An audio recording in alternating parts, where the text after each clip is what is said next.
우리가 드리는 예배는 보통 보면은 그냥 경건함으로 주일에 나와서 예배하는 것 이렇게 생각하는 경우가 아마 많을 것 같습니다. 근데 이 예배에는 신명기에 나타나는 모습을 보면 어디서 드리느냐 이렇게 얘기를 하고 있죠. 그래서 아무 곳이나 예배 드리지 말아라. 여호와 이름을 두신 택한 한 곳에서 예배를 드려라.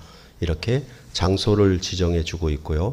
그것은 항상 뭐냐 하면 가나안 땅에 이방인들이 제사하는 그것과 다르게 이렇게 주어졌죠. 또 하나는 뭐냐 하면 가나안 땅에는 여러 신들이 있는데 그 신들이 아니라 오직 애굽에서 구원하신 여호와 하나님, 유일하신 하나님의 에게만 예배토록 해라라는 것이 그 내용이었습니다. 그러니까 이런 것은 궁극적으로 뭐냐 하면 내 마음을 다하고 뜻을 다하고 힘을 다해서 주 너의 하나님을 사랑하라 그런 뜻과 같은 의미가 있는 거겠지요. 이렇게 신명기가 12장 1절부터 16장 17절까지 예배에 대해서 얘기를 하고 제사에 대해서 얘기를 하는데 그것이 지금 당장만 보아도 여기 안에는 굉장한 내용들이 많이 들어가 있구나. 그래서 단순히 뭐 예배 시간에 정시에 출석하냐 마냐 안 하냐 아니면 뭐 우리가 진실한 마음으로 진정으로 드리냐 마냐 이런 그런 경건의 자세라고 생각했던 그런 예배와는 조금 더 많이 차이가 있다라는 것을 우리로 알게 합니다. 그 예배에서는 뭐냐 하면 이제 이스라엘 백성은 부정한 것을 먹지 말아야 되고 깨끗한 것을 먹어야 되는 그래서 그것은 단순히 그들이 예배당에 나와서 성전에 나와서 예배하는 그 시간만 얘기하는 것이 아니라 그들의 일상적인 삶에서 내가 부정한 것은 부정한 짐승은 먹지 말고 정한 짐승은 먹는 그런 삶의 예배에 대해서도 얘기하는 것을 우리가 볼 수가 있었습니다. 그래서 땅과 바다와 하늘에 여러 그 짐승들이 있는데 그 짐승들 중에 구별해서 먹어라 이렇게 얘기하는 부분을 우리가 보았습니다. 이렇게 예배는 하나님과 만나고 교제하는데 하나님과 더불어 먹고 마시는 삶이라고 말씀을 드렸습니다. 그러니까 우리는 그 믿음이냐 행위냐 해서 이 믿음 쪽에 어찌 보면 그 진실한 마음 뭐 이런 식으로만 강조가 되었기 때문에 실제로 그 교회의 예배 가운데 이런 먹음이 강조가 되지 못했다라는 것. 누구랑 만나고 먹고 교제하는 데 있어서 제일 중요한 것이 이 먹는 것인 것을 누구나 다 알고 있는데 유독 이 성경에서 말하는 예배에 대해서 우리가 잘못 이해함으로 그냥 경건한 마음으로 진실한 마음으로 단정되게 나가서 예배하는 것 그리고 주일에 꼭 교회에 나가는 것 요 정도로만 거의 인식을 하는 것 같아서 매우 안타깝게 그지없습니다. 그렇게 봤을 때 예배에 있어서 그 다음에 가장 중요한 요소는 뭐냐 하면 그 경배 드리는 왕께 하나님께 그 백성이 드리는 헌신이라고 할 수 있겠고 그 헌신은 어떤 방식으로 나타나냐면 헌물, 예물로서 나타난다라고 보시면 되겠죠. 그러니까 이스라엘 백성이 성막을 짓고 성막이 완공되면 그 성막 안에 거하시는 여호와 하나님께 예물을 들고 나아가서 제사를 드리는 것. 그렇게 말을 한 것을 보면 예배에 있어서 중요한 의미는 그 왕께 대한 헌신이라고 볼 수가 있겠습니다. 이것이 갖춰져야 전체적으로 예배가 되는 겁니다. 그러니까 하나님을 나의 왕으로 섬기고 경배할 뿐만 아니라 그와 더불어 먹고 마시는 것이 예배인데 이 예배를 위하여 자신을 어떻게 헌신하는가, 그것에 대하여 예배적인 요소가 다 포함된다라고 보시면 되겠습니다. 그래서 사실은 우리가 11조를 드리라라는 쪽에서만 알고 있었는데 신명기는 11조를 먹으라 그랬지 않았습니까? 그러니까 이게 엄청난 그 이해의 차이가 있는 겁니다.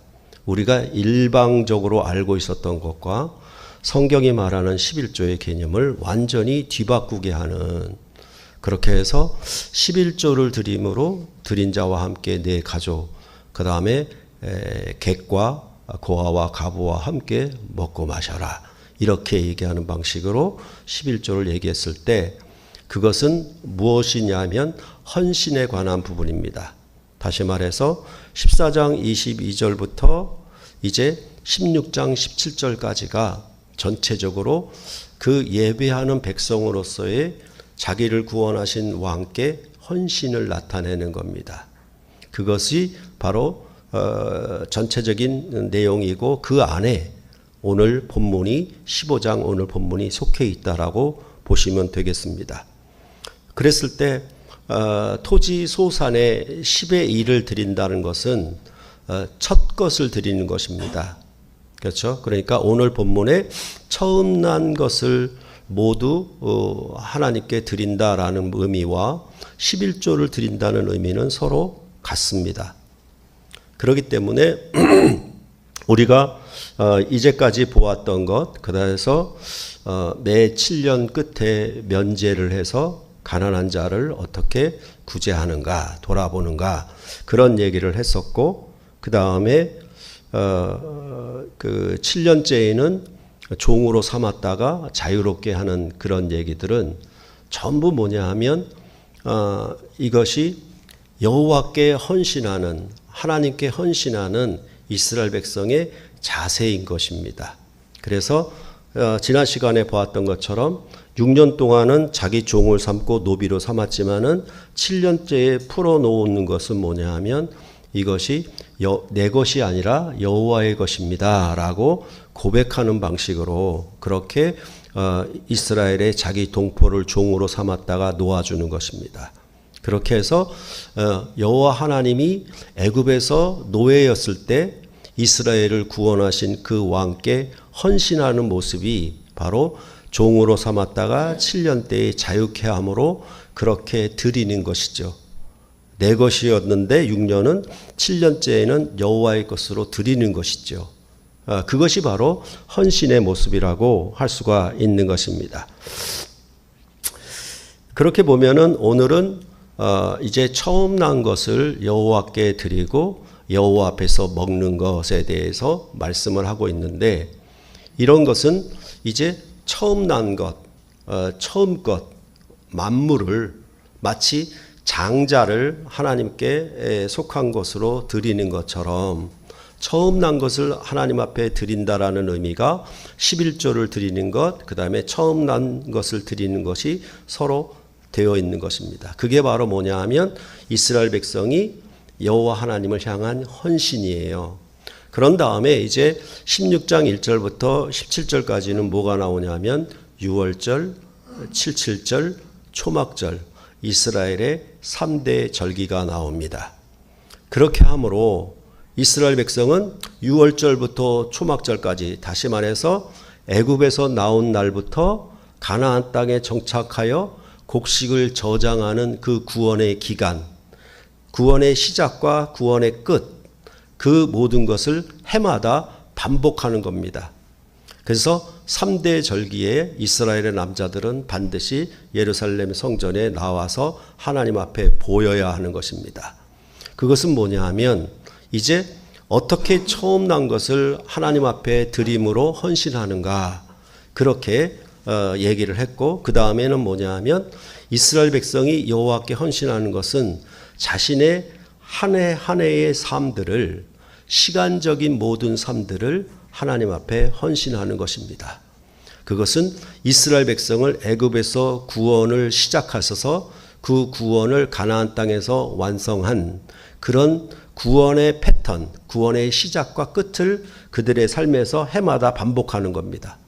반복해서 내 삶 전체가, 우리의 시간적인 모든 삶 전체가 하나님의 것입니다 라고 드리는 것이 바로 이 3대 절기를 지켜 행하는 것에 목적이 있는 것입니다.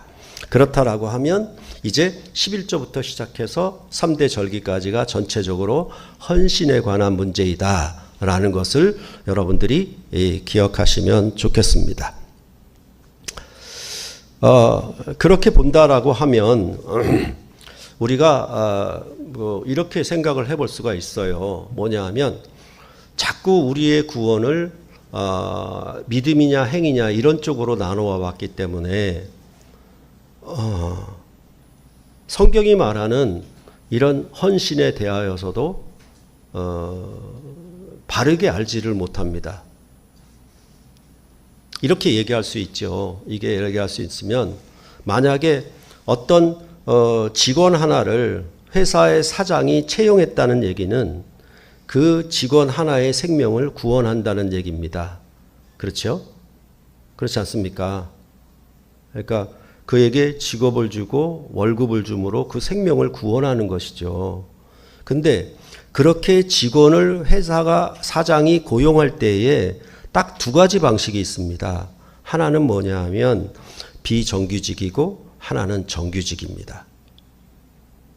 그러니까 회사 사장이 너에게 내가 너를 아르바이트 사원으로 맞을 거야 라고 하면은 회사 사장은 이 알바 직원에게 아르바이트적인 임시적인 생명만 주는 거죠.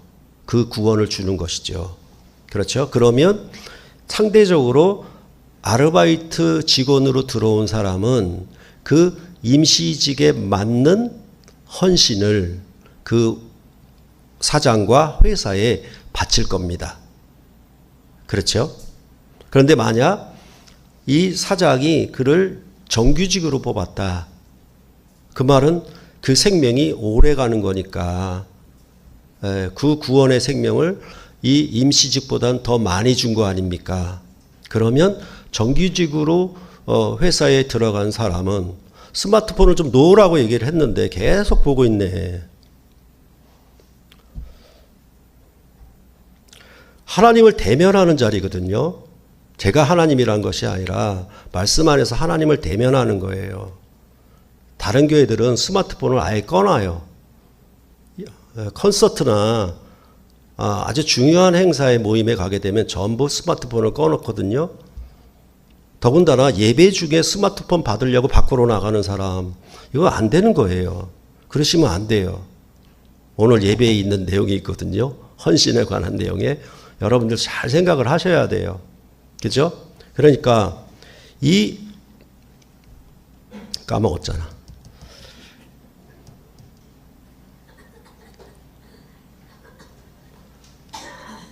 그런 헌신에 대한 문제는 왕이 자기 백성에게 어떤 구원을 주었느냐에 따라서 그 구원받은 백성도 왕께 헌신을 그 정도만큼 하게 되어 있다라는 거예요. 근데 그것을 우리는 어떻게 생각하냐면 믿음이냐 행위냐를 나눠버렸어요. 우리의 삶 가운데 뭐가 있냐면 이게 임시 계약으로 우리가 맺은 관계에서 그 사원이 왕께 헌신하는가, 아니면 정식 계약을 통해서 정규직으로 왕께 헌신하는가, 이게 우리가 훨씬 더 익숙하거든요. 그렇지 않습니까? 그렇죠? 그러니까 성경은 이 헌신, 하나님을 예배할 때 자기를 구원하신 왕이니까 그 구원을 얻은 생명만큼 그 백성은 왕께 헌신하게 되어 있는 거예요. 그렇죠? 그러니까 우리가 살아가는 일상적인 삶에서도 이제 설교에서도 나오겠지만은 약혼의 관계를 맺으면 약혼만큼의 쌍방이 헌신하게 되어 있는 거예요. 그렇죠? 그리고 결혼이라고 하는 언약을 맺으면 결혼만큼의 쌍방이 서로에게 헌신하는 겁니다. 그렇죠? 이게 우리가 살아가는 일상적인 삶이에요.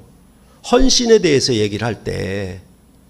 그러니까 성경은 이렇게 얘기하는 거거든요. 그래서 늘 말씀드렸듯이 성경이 말하는 언약적 구원이라고 하는 것은 옛 언약의 임시 계약적인 헌신, 구원과 헌신 이렇게 얘기하는 거고, 그것을 완전케 하고 성취케 한 이제 온전한 언약으로, 새 언약으로 하나님이 우리를 구원한 생명, 우리에게 주신 생명을 따라서 우리도 하나님께 드리는 헌신, 이렇게 말하는 방식이에요. 그냥 무조건 열심히 하고 무조건 충성하자, 그게 아니에요. 성경이 말할 때에는. 그리고 이 성경의 이런 헌신의 관점은 뭐냐 하면 우리의 삶과 아주 직결되어 있다. 우리는 전부 이렇게 살아가지 믿음이냐 행위냐 이런 방식으로 안 산다. 그것에 대해서 여러분들이 아시면 오늘 이 처음 난 짐승을, 소나 양을 하나님 앞에 드리는 이 헌신 문제에 대하여 여러분들이 잘 이해를 하실 수가 있을 것입니다. 이제 이렇게 하면 이제 설교 다 끝난 거예요. 그러니까 이제 마음 내려놓으시고 전체적으로 들으시면 됩니다. 그러면 상대적으로 요즘에도 이런 사건이 벌어지고 있잖아요. 뭐냐 하면 왕이, 대통령이 자기 신하에게 어떤 구원을 주었느냐, 어떤 생명을 주었느냐, 이를테면 부활을 자기 생명처럼 아꼈느냐, 아니면 부활을 자기 대신에 전부 자기 죄를 덮어씌게 했느냐, 이런 얘기를 하죠. 그러면 어떡합니까? 상대적으로 부하들은 왕이, 대통령이 자기를 자기 충직한 신하로서 여겨주지 않는데 거기에 따라서 헌신은 안 하는 거죠. 그러니까 이제 어떡합니까? 가장 가까웠던 사람들이 검찰에 가면 입을 다 불기 시작하는 겁니다. 왜? 난 그 왕께 헌신하기 싫다는 얘기죠. 무슨 말인지 알겠죠? 이런 부분들이 오늘 본문에 다 있다라고 여러분들이 생각하시면 좋겠습니다. 그러면 이 처음 난 것을 드리는 데 있어서 뭐냐 하면 중요한 문제가 둘 다 먹는 문제인데, 그 다음에는 드려서 먹는 문제인데, 하나는 흠이 없는 것이고 또 하나는 흠이 있는 거예요. 그러니까 흠이 있는 것을 하나님께 드려서는 안 됩니다. 그것은 여호와 하나님께 드리지 못하고 그냥 너희 집에서, 너희가 사는 성에서 그것을 그냥 노루나 사슴처럼 먹어라. 거기에는 부정한 자나 정한 자나 상관없다. 그냥 일상으로 그냥 먹어. 근데 여호와 하나님 앞에 드리는 것은 처음 난 것이어야 된다라고 말을 하고 있는 것입니다. 근데 그 처음 난 것에 대한 설명이 뭐냐 하면, 소나 양을 드리는 것인데 소는 부리지 않은 것이어야 됩니다. 소는 주로 일하는 데 쓰잖아요. 그러니까 소를 부려본 적이 없는 소예요. 그게 처음 난 소예요. 그리고 양도 수컷인데 뭐냐 하면 털을 깎지 않은 거예요. 이 모든 것은 뭐냐 하면 그 소와 양을 가진 주인이 자기를 위한 경제 활동으로 소나 양을 사용해 본 적이 없는 그런 처음 난 것을 하나님 앞에 드려라. 그리고 그것을 여호와의 이름을 택하신 곳에서 먹어라. 이렇게 얘기하는 거죠. 그러니까 이것은 순전히 헌신해서 바쳤다라는 것으로 끝나는 게 아니라 그 바친 것을 같이 여호와 하나님과 식사한다는 얘기예요. 먹으라는 얘기예요. 그죠? 그게 바로 이스라엘 백성이 하나님께 헌신하여서 예배 속에서 하나님과 만나고 교제하는 생명과 구원이다. 이렇게 말씀하는 방식입니다. 그것과 차이가 나는 게 뭐냐 하면 흠이 있는 거, 그것은 드리지 말아라. 저는 것이나 눈먼 것이나 흠이 있는 것은 드리지 말아라. 이런 것이죠. 그러니까 이것은 다 똑같지 않습니까? 그죠? 만약 우리가 집안의 어르신에게 무슨 뭐 사과나 과일이나 이걸 대접할 때 상한 것 드리겠습니까? 안 드리죠. 하물며 자기를 구원하신 왕께 그것을 진상하는 건데 그것을 흠 있는 것을 드려서는 절대로 안 되겠죠. 그렇죠? 최고의 극상품을 하나님 앞에 드려서 그것을 먹어라. 왜냐하면 이 처음 난 소나 양이 누가 주신 거기 때문에 애굽에서 이스라엘 백성을 구원하사 가나안 땅에서 주신 생명이거든요. 그 생명의 처음 것, 만물을 대표로 드리는 겁니다. 그걸 대표로 드리는 것은 뭐냐 하면 우리가 이 처음 난 것을 드림을 통해서 우리 전부를 드리는 겁니다. 라는 것을 나타내고 있는 겁니다. 그런 대표적인 개념인 것이죠. 이렇게 처음 난 것을 드리는 기본적인 그 원리가 어디서부터 나왔냐면 이스라엘 백성을 유월절에 구원하실 때 애굽의 모든 처음 난 것들은 전부 다 죽여버리셨거든요. 그렇죠? 그것으로 말미암아 그런 구원에 상대적으로 뭘 받으셨냐면 이스라엘의 처음 난 것을 자기 소유로 받으신 거예요. 내가 애굽의 모든 처음 난 것들을 쳤으니 그들로부터 너희를 구원한 생명을 주었으니 너희도 그거에 합당하게 처음 난 것은 내 소유로 나의 것으로 하나님의 것으로 드려라. 이렇게 되고 있는 것이죠. 그렇죠? 그것이 이 처음 난 것을 드리는 그런 오늘 본문의 얘기라고 할 수가 있겠습니다. 이러한 헌신에 관한 문제들은 우리가 구약에서 나오는 나시린의 개념에서도 알 수가 있어요. 이 나시린은 봉헌했다, 헌물이다, 헌신이다라는 뜻을 갖고 있는 말이에요. 그래서 이 나시린은 어떻게 하냐면 일정 기간이나 아니면 평생 기간 동안 하나님 앞에 바쳐진 사람이에요. 하나님 앞에 헌신된, 봉헌된 사람이에요. 그렇죠? 이것은 그 사무엘상 1장에 보면 그 한나가 아이를 못 낳고 있었는데 그걸로부터 멸시를 당하고 있었는데 하나님이 이 여종에게 아들을 주시면 이 아들에게 머리에 삭도를 대지 않겠습니다. 머리를 깎지 않겠습니다. 그러니까 삼손도 머리를 깎지 않았으니까 머리가 긴 것이죠. 나시린이니까. 아시겠죠? 그러니까 이러한 의미가 이 처음 난 것을 드린 짐승뿐만 아니라 사람에게서도 하나님 앞에 어떻게 자신을 봉헌할 건가, 헌신할 것인가에 대하여 구약은 말을 하고 있었던 것입니다. 그렇죠? 그런 부분에 대해서 우리가 알 수 있게 되겠죠. 그랬을 때 이러한 흠이 있는 것을 드림에 대하여 신명기 17장 1절은 흠이나 악질이 있는 소와 양은 아무것도 내 하나님 여호와께 드리지 말지니 이는 내 하나님 여호와께 가증한 것이 됨이니라. 그렇죠? 우리가 그 소의 수입 문제로 국가가 한번 혼란을 겪은 적이 있었죠. 그렇죠? 소고기 수입하는 거. 왜? 병이 걸린 소를 수입했다는 것 때문에 아주 그것 때문에 이명박 정부가 굉장히 괴롭지 않았습니까?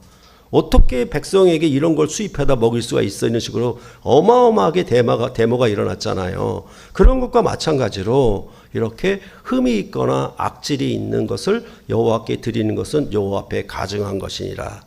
그런 것이겠죠.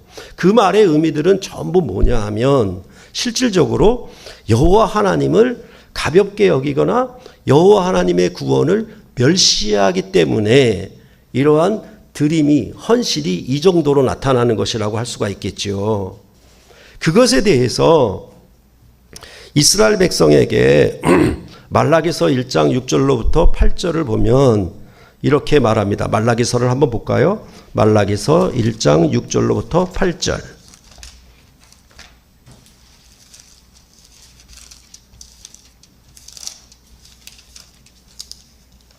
한 절씩 교대로 읽겠습니다. 내 이름을 멸시하는 제사장들아, 나 만군의 여호와가 너희에게 이르기를 아들은 그 아버지를, 종은 그 주인을 공경하나니 내가 아버지일진데 나를 공경함이 어디 있느냐? 내가 주인일진데 나를 두려워함이 어디 있느냐 하나 너희는 이르기를 우리가 어떻게 주의 이름을 멸시하였나이까 하는도다.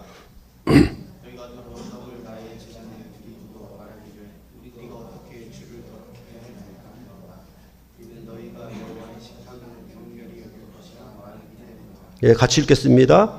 만군의 여호와가 이르노라 너희가 눈먼 희생 제물을 바치는 것이 어찌 악하지 아니하며 저는 것 병든 것을 드리는 것이 어찌 악하지 아니하냐. 이제 그것을 너희 총독에게 드려보라. 그가 너를 기뻐하겠으며 너를 받아주겠느냐. 그렇죠? 이스라엘을 다스리는 총독도 그런 거 받으면 기분이 나쁘고 총독을 멸시하는 것 아니겠냐. 하물며 하나님 앞에 이렇게 흠이 있는 걸 드리는 것은 너희가 나를 멸시하는 것 아니냐. 이렇게 말씀하고 있는 것이죠.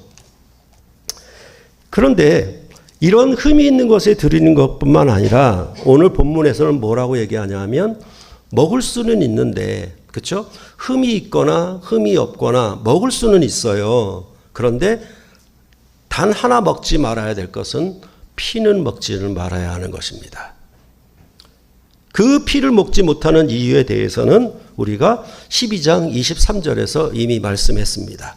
12장 23절에 보면 다만 크게 삼가서 그 피는 먹지 말라.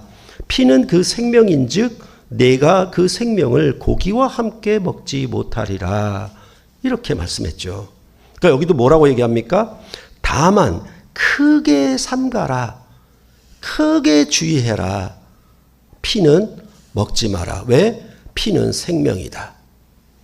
그 생명을 고기와 함께 먹지 말아라. 다시 말해서 생명까지 취하는 방식으로 먹지 말아라. 이렇게 말씀을 하고 있는 것입니다. 그래서 이스라엘 백성이 번제를 드릴 때에는 고기와 피를 하나님 앞에 제단에 드리는데 그 제물의 피는 하나님 여호와의 제단 위에 붓습니다. 그리고 그 고기를 먹습니다.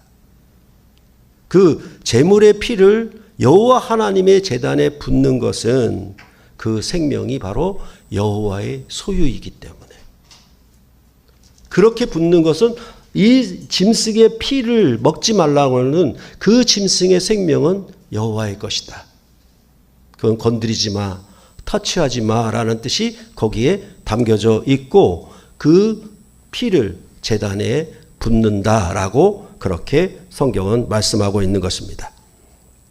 이런 것들은 역시 욥기에서도 보면 사탄이 욥을 두고 하나님과 흥정을 하죠. 그래서 욥이 그렇게 신실하게 의로운 사람으로 하나님을 섬기는 까닭이 무언가 있지 않겠습니까?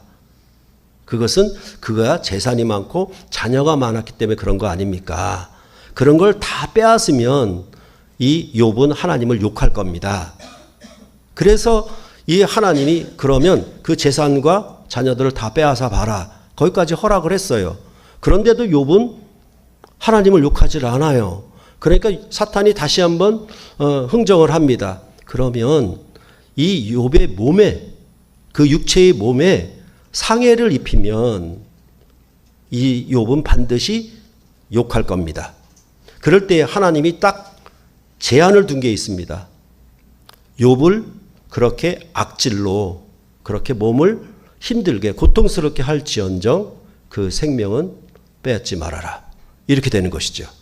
그죠? 그게 바로 고기는 먹되 생명은 피는 먹지 말라는 뜻에 담겨 있는 말입니다. 그런 의미가.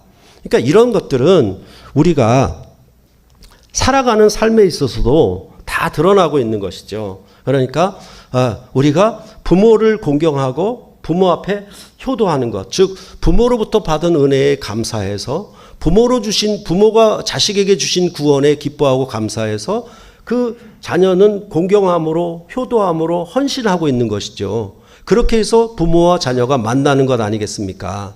예배하는 것이죠. 그럴 때에 이제 평상시에 월급을 받든지 아니면 돈을 벌어서 물질로 부모님에게 공경할 수 있어요. 그런데 부모가 간이 좋지 않거나 신장이 좋지 않으면 자식은 그 부모에게 신장이나 간을 떼어서 주는 경우는 이런저런 물질로 부모를 공경하는 것과 자기 장기 일부를 떼어내서 부모에게 공경하는 것은 다르지 않습니까? 그걸 어떻게 인식하냐면 이 자녀는 자기 생명을 바쳐서 부모에게 공경했다라는 표현이 될 거예요. 그렇지 않겠습니까? 그렇죠? 그런 부분들이 우리의 삶 속에 항상 나타나 있는 거예요. 그것처럼 이스라엘 백성이 제물을 고기를 드려서 그 대물려서 여호와 앞에서 먹을 수는 있으나 피는 먹지 말아라. 피는 생명이다. 이렇게 되고 있는 것입니다. 다시 말해서 여호와 하나님은 이스라엘 백성을 애굽에서 구원했어도 생명까지 주신 것은 아니야. 이렇게 얘기하는 겁니다. 가나안 땅의 곡식과 많은 짐승과 그런 식물은 줄 수 있지만은 너희에게 전체적으로 너에게 생명까지 다 준 것은 아니야 라고 얘기를 하고 있는 것입니다. 그게 바로 이스라엘 백성에게 주신 구원의 정도가 마치 아르바이트 사원에게 주신 구원과 같기 때문에 이스라엘 백성도 하나님 앞에 헌신할 때 그것을 드리고 먹는 자체가 그 앞에서 피는 먹지 마시지 못하도록 이렇게 제한을 두고 있는 겁니다. 그렇게 이해하면 오늘 본문에 대한 이해는 여러분들이 잘 이해할 수 있을 것입니다. 이스라엘이 패망할 시기에 앞서 읽었던 우리가 말라기서를 보듯이 이렇게 이스라엘의 제사장들은 하나님 앞에 흠이 있는 것, 저는 것을 멸시함으로 드리니까 여호와 하나님이 뭐라고 그러냐면 차라리 성전 문을 닫았으면 좋겠다. 나한테 예배하러 오지 마. 그런 식으로 예배하려면 성전 문을 닫고 예배하지 마라는 식으로 강력하게 얘기를 하는 것이 말라기서에 또 나옵니다. 그러면서 하는 말이 뭐냐 하면 말라기서 1장 10절로부터 11절에 내가 너희를 기뻐하지 아니하며 너희가 손으로 드리는 것을 받지도 아니하리라. 만군의 여호와가 이르노라. 해 뜨는 곳에서부터 해 지는 곳까지 이방 민족 중에서 내 이름이 크게 될 것이라. 각처에서 내 이름을 위하여 분향하며 깨끗한 제물을 드리리니 이는 내 이름이 이방 민족 중에서 크게 될 것입니다. 내가 애굽에서 구원한 유대인들로부터는 이렇게 멸시를 받지만은 이제 앞으로는 이방 민족 중에서는 내 이름을 크게 여김을 받는, 크게 헌신하는 그런 때가 올 거야 라고 말라기서는 예언을 하고 있는 것입니다. 이제 주님의 나라가 임하면 그 성전에서 이방인이 참여하여 예배를 드리면 유대인이 이렇게 멸시하여 흠이 있는 것으로 드렸던 그런 예배는 끝나고 그 이방인들 안에서, 죄인들 안에서 하나님의 이름이 가장 크게, 가장 귀하게 대접을 받는 그런 헌신이 나타나게 될 거야 라고 이렇게 새 출애굽의 구원을 말라기서는 예언해 주고 있는 것입니다. 그렇기 때문에 예수님은 이방 땅과 같은 갈릴리에 오셔서 그는 스스로 나사렛 사람으로 사셨다라고 말씀을 해 주신 것입니다. 그는 이방 죄인까지 구원하시기 위하여 이 땅에 몸을 입고 오셨습니다. 그러나 유대인들은 이 하나님의 아들을 멸시하고 십자가에 못을 박아 죽여서 그를 조롱하고 멸시했던 것입니다. 그러나 이러한 유대인들이 예수를 죽이려고 모의하는 가운데서도 옥합을 깨뜨린 여인은 가장 비싼 향료를 예수의 몸에 부어서 예수의 장례를, 예수의 장사를 가장 귀하게 대접하고 헌신했다라고 성경은 말을 하고 있는 것입니다. 그것은 바로 만약 이 여인이 7귀신 들렸던 막달라 마리아라고 하면 그 막달라 마리아에게 주시는 이 예수 그리스도 안에 있는 구원의 생명이 이제 가나안 땅에서 잘 살고 먹다가 죽는 생명이 아니라, 즉 임시적인 생명이 아니라 죽음에서 부활한 영원한 생명을 누구에게? 죄인에게 주는 것이라고 하면 이 막달라 마리아는 그 300데나리온의 향유가 하나도 아깝지 않았던 것입니다. 왜냐하면 왕이 죄인을 위하여 자기 생명을 그렇게 바치기 때문에. 이런 것을 성경이 말을 하고 있는 것입니다. 그러니까 이런 부분들이 아까도 말씀드렸던 것처럼 믿음이냐 행위냐 이런 단순한 이분법으로 우리가 생각할 것이 전혀 아니에요. 성경은 그런 의도가 전혀 없습니다. 우리가 삶이 그러하듯이 이것이 임시 계약이냐 아니면 정규 계약이냐에 따라서 그것이 헌신이 달라지는 것처럼 이제 예수 그리스도 안에 베푸신 구원, 그것은 애굽에서 이스라엘 백성을 구원할 때에 여호와 하나님이 이스라엘을 종으로 삼는 구원과 이제 죄와 사망의 권세에서 하나님을 몰랐던, 전혀 알 수 없었던 죄인들이 그 예수 안에서 구원받는 이 새로운 구원의 값어치와 그 놀라운 큰 구원에 대하여 하나님은 자기 아들을 십자가에 아끼지 않고 목숨까지 바쳐서 구원했다라고 말씀을 하시는 것입니다. 그것은 뭐냐 하면 하나님이 종들을 보내서 구원한 것이 아니라 하나님 아들을 보냈다라고 하는 것은 하나님 자신을 주어서 그 백성을 구원했다는 얘기죠. 자식을 주었다는, 아들을 주었다는 얘기는 자신의 전부를 주었다는 얘기고, 그것에 대하여 이제 새로운 구원, 새 출애굽의 구원, 이방인을 향한 예수 그리스도의 구원이 얼마나 우월한가, 더 큰 구원인가를 히브리서가 노래하고 있는 것처럼 하나님은 이 이방 죄인을 위하여 자기 자신 전부를 들여서 구원했다라고 말씀하고 있는 것입니다. 그렇다면 당연히 그 구원을 얻은 백성들은 이제 그리스도 안에서 구원함을 받은 새로운 신약의 교회는 그에게 드리는 헌신이 그가 우리에게 베푸신 구원에 걸맞게 우리도 거기에 따른 헌신을 하게 되어 있다라고 말씀을 하고 있는 것입니다. 그것이 어디서부터 나타나느냐? 예수님이 십자가에 죽으시기 전에 유월절 체유만찬에서 나타난 것입니다. 거기서 이것은 너희를 위하는 내 몸이고 내 살이니, 고기를 준 것이죠. 그런데 이것을 위하여, 너희를 위하여 흘리는 나의 피다라고 하시면서 그 살과 피를 함께 먹고 마시라라고 하신 것입니다. 구약에 주지 않았던, 구약에 더욱 크게 삼가서 피는 먹지 말라라고, 짐승의 피까지도 그렇게 했는데 이제 예수 그리스도의 떡과 예수 그리스도의 피를 먹고 마시는 온전한 생명의 교제가 이제 새 유월절 체유만찬에서 예수 그리스도를 믿는 새로운 하나님의 백성들에게 그 구원의 생명이 주어진 것이고, 이러한 생명으로 너희는 나를 예배해라. 내가 너희를 위하여 먼저 사랑했고, 내가 너희를 위하여 죄와 사망에서 건지기 위하여 자기 몸을 아끼지 않고 십자가에 전부를 들여서 너희를 구원했으니 너희도 내가 너희를 사랑한 것 같이 너희도 서로 사랑해라. 이런 것이 성경에서 말씀하는 그런 계약적인, 언약적인 헌신을 분명하게 말씀을 하고 있는 것입니다. 성경은 이렇게 말을 하고 있는데 우리는 뭡니까? 믿음이냐 행위냐라고 하는 이런 얼토당토하지 않은 이런 단순한 이분법 때문에, 성경에 없는 이분법 때문에 우리의 예배가, 교회가, 구원의 삶이, 헌신이 망가지고 있는 것입니다. 그러니까 단순히 진실한 마음으로, 솔직한 마음으로, 경건한 마음으로 저기 와서 앉아 있으면 되는 거예요. 그것조차 못하는 것은 뭐 더 이상 드릴 말이 없는 것이죠. 그랬을 때 항상 이 그리스도의 보혈의 피는 어떤 희생을 위한, 속죄를 위한 피만이 아니에요.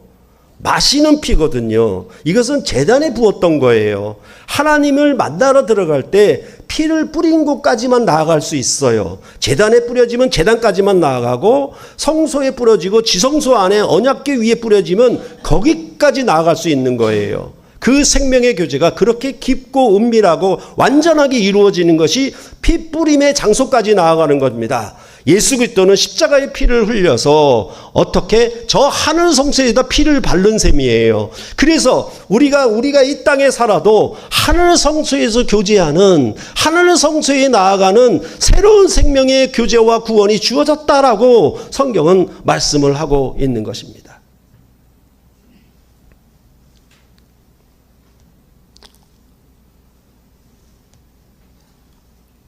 그렇기 때문에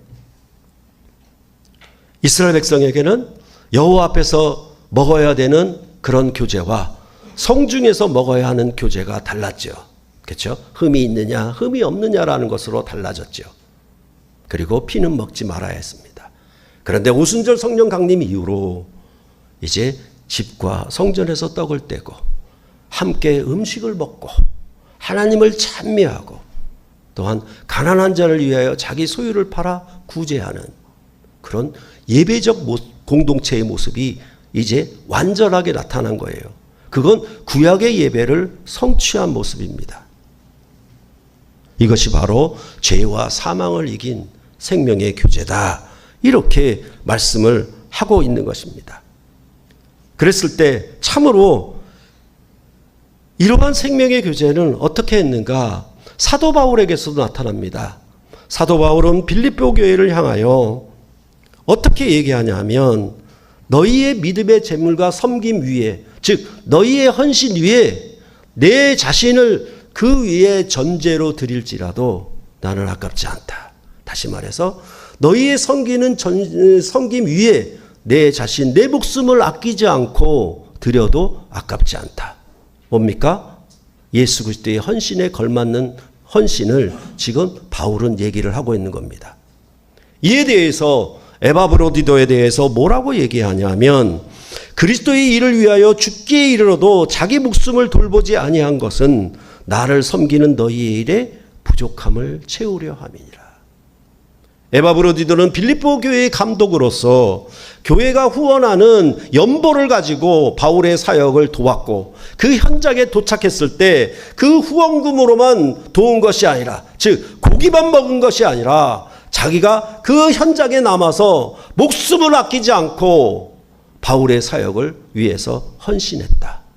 이것도 뭐냐 하면 예수님이 자기 자신을 주셔서 신약의 교회를 구원한 그 구원에 걸맞게 헌신을 다했다라고 성경은 말을 하고 있는 것입니다. 그렇기 때문에 율법에 합당한 헌신이 있을 것이고, 즉 옛 언약에 속한 헌신이 있을 것이고, 이제 복음에 합당한 헌신이 있을 것입니다. 새 언약에 합당한 헌신이 있을 것입니다. 그것은 옛 언약은 온전치 못한 언약이고 임시 언약이기 때문에 거기에 따른 헌신만 주어질 것입니다. 그러나 새 언약은 온전한 교제이기 때문에 온전한 생명, 즉 전부가 전부를 드리는 방식, 그렇게 하나님을 향한 헌신이 나타났다. 그렇게 성경은 우리에게 말씀해 주고 있는 것입니다. 참으로 우리가 하나님을 예배하면서 뭐냐면 늘 말씀드렸던 것처럼 이 성찬상의 중요성을 몰라요. 그냥 하나의 절차, 하나의 의식, 하나의 어떤 기념이나 상징, 이 정도로만 가르쳤기 때문에 예배의 핵심이 먹음에 있다라는 것에 대하여 아직도 많은 교회가 깨어나지 못하고 있습니다. 하나님을 만나는데 그것은 항상 식탁 교제로 만나는 것입니다. 여기에서 여러분은 먹고 마실 때 뭘 먹고 마셔야 되냐면 죄인을 위하여 자기 목숨을 십자가에 아끼지 않고 허목제물로 내어주신 하나님의 사랑이 여기 있다라는 것을 알고 먹고 마는 거예요. 그냥 떡 한 조각이 먹고 아주 작은 포도주 한 잔 먹는 게 아니란 말입니다.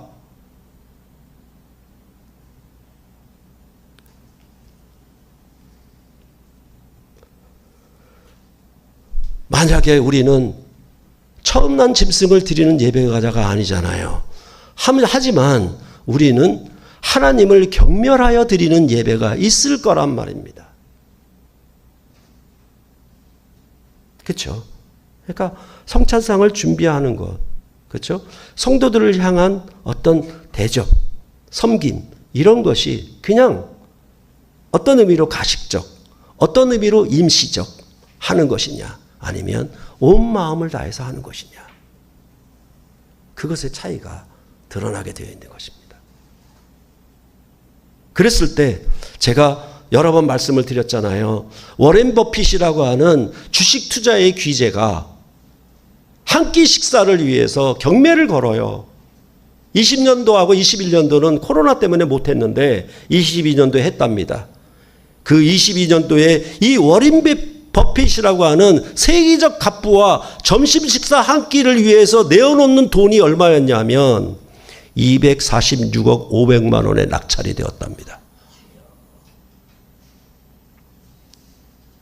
예전에 제가 처음 말씀드릴 때 30억이었어요.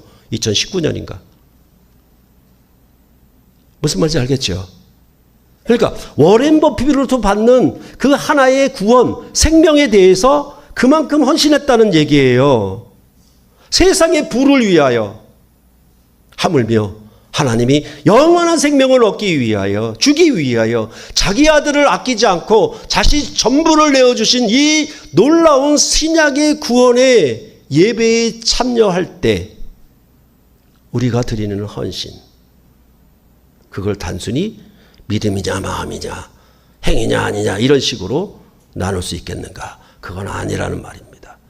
만약 자기의 구원이 임하신 하나님이 자기에게 주신 구원의 그 마음이 성령 안에서 하나님이 나를 이렇게 사랑하시고 이렇게 나를 위하여 자기 생명을 아끼지 않고 전부를 주어서 나를 사랑하심으로 구원하셨고 그것은 영생을 주시기 위함이었다라고 하는 것을 깊숙이 받아들이는 그런 영접한 자들에게는 하나님을 향한 헌신이 달라지게 되는 거예요. 달라지게 되는 것이죠.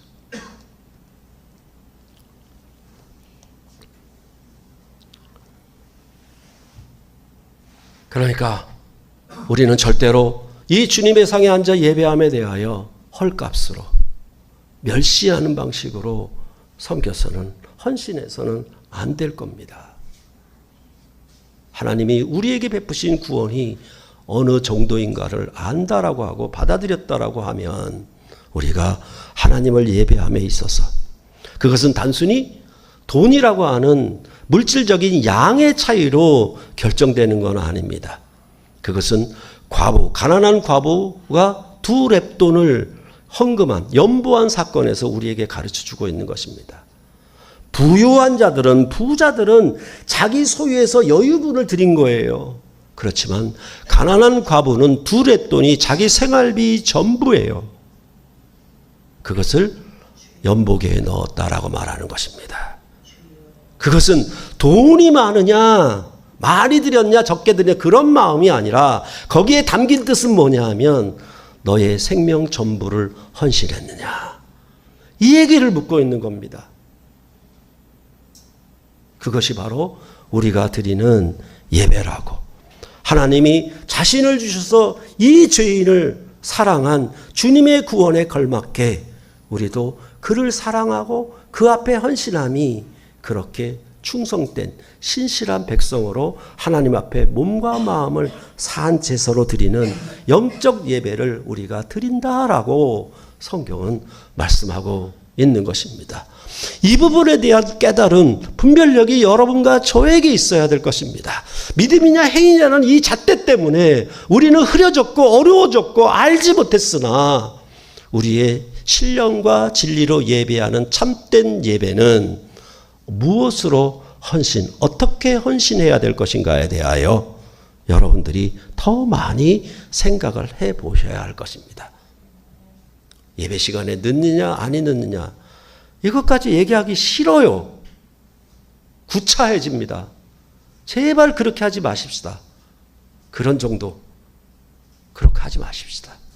그 정도가 아니라 얼마나 날 사랑하신 주님 앞에 그 왕 앞에 우리 자신의 전부를 헌신할 수 있는가.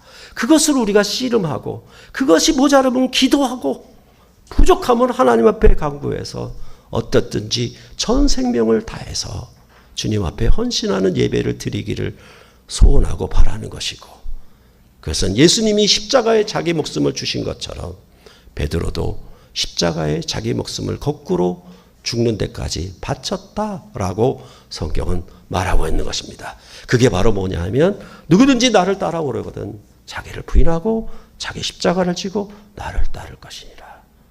이게 우리의 구원의 명제라고 충분히 말씀을 드렸습니다. 이러한 우리의 헌신을 위하여 여러분과 제가 더 힘써 노력하고 하나님 앞에 구하고 간구해서 이러한 의로 예배 공동체를 이루는 여러분과 제가 되시기를 간절히 소원합니다. 기도하시겠습니다.